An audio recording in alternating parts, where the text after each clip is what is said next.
All right, guys, welcome to day 32, 33.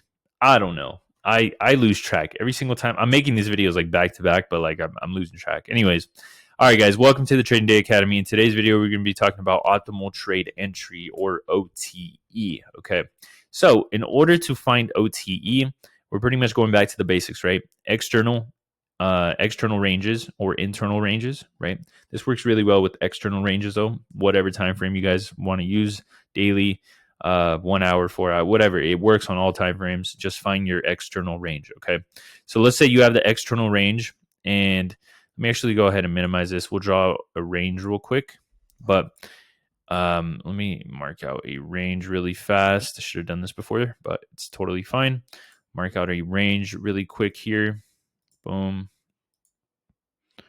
All right, let's just use this as our range, okay? So, all right, OTE or optimal trade entry is basically going to be if you take out your fib retracement tool, which can be found over here on the left-hand side in your Fibonacci fib retracement.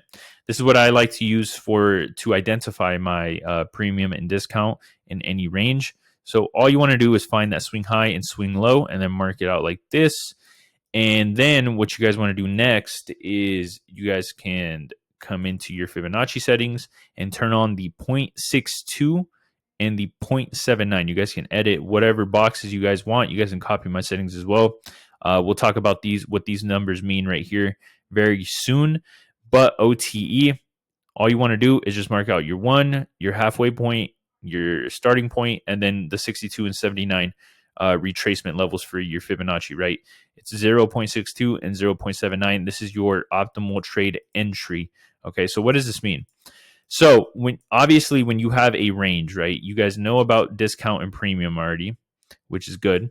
Now, depending on whether you're bullish or bearish, optimal trade entry is basically going to be a deep premium or a deep discount, right? If we flip this around really quick, this is pretty much a deep discount, and then this is pretty much a deep premium. Now, most of the times in OTE, you guys are going to be able to find either a breaker block or an order block. Okay, that's pretty much what OTE is in a nutshell. A lot of the times, you'll find a breaker or an order block in OTE. Okay, so there's no reason to be scared if you got in somewhere in this price leg and then price reverses all the way back up here. Just look for, you have to have an understanding of draw and liquidity. I'm not going to lie. You don't want to use OTE by itself. You have to have an understanding of higher time frame draw and liquidity and, lower time frame draw and liquidity, whatever it is. You just need to know where price is most likely going to go. In the right context, this works very, very well, especially if you get like an SMT here and then this high fails to go above that high, obviously, because you have an SMT, and we get to, OTE of whatever asset we're looking at. And we have maybe we have an order block right here that it taps into. Maybe it pushes up a little above OTE. Ideally, you want it to, stay within 62 and 79, but it can peek through and tap whatever key level or key, order block or breaker block you have in this external range. Again, OTE is pretty much deep premium or deep discount. Deep premium if you're bullish, deep premium if you're bearish, deep discount if you're bullish. Okay. That's pretty much all OTE is. And also, you always find breaker blocks or order blocks at around OTE. Okay. The way you want to use OTE is like this. Let's actually go find some examples real quick. There's actually a really good example here on, I know I'm showing this price action here because it was pretty clean. There's a really good example here before ES ended up taking this high right here, right?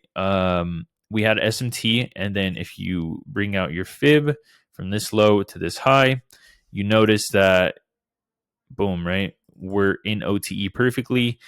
And I mean, we had a breaker up here. Like I said, you don't always get that breaker block or order block, but most of the time there is an order block or breaker block in OTE. But this just gives you more confluence for your trade. We're in a fair value gap, right? And we're not closing bodies below the halfway point of this fair value gap in the 5-minute time frame. And it's an OTE, right? It's a fair value gap in OTE of this external range. Plus you have what? You have SMT divergence there. So this becomes a high probability trade. You know where to put your stop. You know where to TP and leave runners possibly. But yeah, this is a great way to figure out if, this is a good way to figure out where price can go. Like, I know obviously sometimes you guys might not want to like long in discount because there's no like fair value gap in discount, there's no order block in discount or whatever.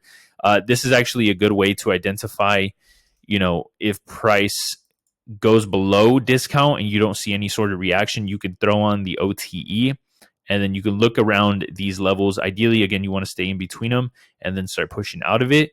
But this is a good concept to use, or a good tool to use, so you guys could see like if it's displacing through discount. Okay, now I want to watch OTE. Is there anything around OTE? Is there an order block? Is there a breaker block? Is there a fair value gap? Is there a rejection block maybe? So it's a good tool to use.